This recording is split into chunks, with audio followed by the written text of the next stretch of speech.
So you guys may know that a very popular animated show of the last, maybe one of the top 3 most popular animated shows of the last couple of decades is Avatar: The Last Airbender. People love Avatar Aang and his adventures against the Fire Nation and all that kind of stuff. And I was very late to the party for Avatar: The Last Airbender. I actually started watching it, and I watched the whole thing in about a week when the pandemic started. And then we were all kind of boxed up at home, and I didn't have a lot to do, so I was just watching a lot of stuff, and I decided I'll watch Avatar: The Last Airbender. Delightful. It's really nice. I mean, really I'm not passionately in love with it like a lot of people are, but I thought it was really quite good, and I enjoyed it. Also understood a lot better why so many people hated M. Night's movie version of it after watching the TV program of it. But now, of course, for those Avatar faithful, and we're not talking about James Cameron's one, you guys will know that Netflix has been producing a live-action Avatar: The Last Airbender series. Well, according to reports, the production is done.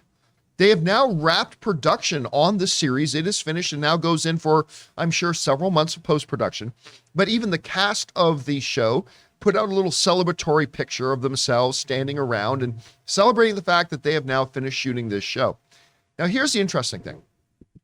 There's been some controversy surrounding this because initially the original creators of Avatar: The Last Airbender were attached to this show as well. They parted ways with Netflix, and Netflix is still doing it. There are those out there that feel that without the original creators, the live action series can't be any good, which I believe is absolutely ridiculous philosophy to have. A lot of movies get made that the original creators aren't there and aren't a part of. A lot of fantastic stuff gets done that does that. And by the way, just got to remind everybody that the original creators of Avatar: The Last Airbender were also involved with the M. Night Shyamalan. Now, they had limited involvement. Absolutely, they did. But, and the other thing is this too, just because you're able to create a fantastic animated version of something, a lot of people don't get, Rob, that animation and live action have to be handled very differently. Oh, yes.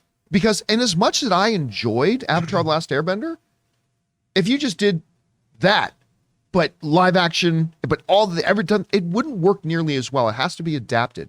Now, I'm not saying the original creators should not have been involved. I'm not saying that at all. I'm just saying that I think it's a ridiculous concept to say, well, if they weren't involved, that automatically means this can't work, especially when it's Netflix. Because while I often lament how terrible Netflix is at their original movies, other than HBO, they're the next, because HBO Max and HBO, they're the gold standard of putting quality into their series. Apple TV Plus is starting to give them a run for their money too. But other than them, Netflix has a tremendous track record of original series. Is it 100%? No. We can all name a couple of Netflix original series that didn't work, but the vast majority of them do. So do I think that this show is going to be amazing? Well, I'm not saying that, but I'm saying I think there's a lot of reason to be optimistic. And I think it's pretty cool hearing, because I'd almost forgotten about it when they came out and said, oh, by the way, production's done. I think that's great. I'm hoping we get to, I mean, maybe it might be overly optimistic, but I'm kind of hoping we hear of a release date before the end of the year. That's probably too ambitious. But anyway, Rob, you hear about this. What do you think about production being done on this, and where are your expectations for it right now? Well, look, I too like Avatar: The Last Airbender. It is a very compelling, very engrossing series.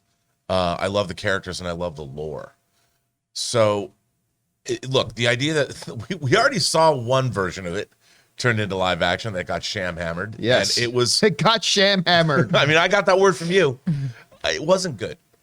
And you know, it's interesting. You talk about the difference between live action and animation. The thing is, when you're watching animation, psychologically, you're looking for different things out of animation than you are in, say, live action. Yes. And like in animation, if they want to show you a vista of a beautiful landscape, that's one thing. But in live action, it has to be a real vista of a beautiful landscape. I mean, it looks different. You're willing to accept different things in terms of the storytelling, in terms of the characters. So am I excited for this? Look, I'm cautiously optimistic because this is a daunting thing to translate well into live action. Yes. We saw how it didn't work. So I'm hoping this is how Cowboy Bebop. Well, that's right.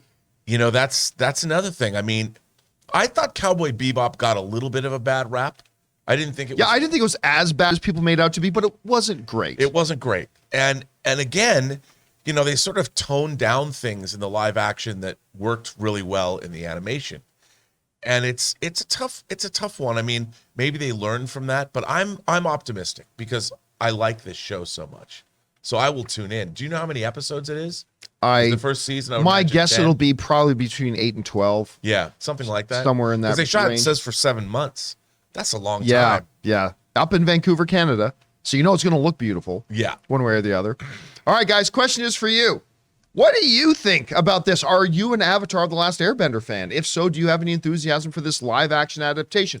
Whatever you guys think, jump down to the comment section below and let us know your thoughts. We want to take a moment and thank the sponsor of today's video, Stamps.com. Now, guys, as a small business owner myself, I'm always looking for ways to save costs, yes, but I know that our most valuable resource is time, and I'm always looking for things that can save us time. Stamps.com saves you both. Because when you're running a small business, every second counts. You can't afford to waste a single moment. So why are you still taking time out of your day to go to the post office when you could be using Stamps.com instead? Stamps.com makes mailing and shipping quick, easy, and cost-effective. How cost-effective? Well, you can get discounts that you can't find anywhere else, like up to 30% off USPS rates and 86% off UPS. And there's no special hardware technology you need. All you need is your regular computer and printer, no special supplies or equipment required. So guys, stop wasting time and start saving money when you use Stamps.com to mail and ship.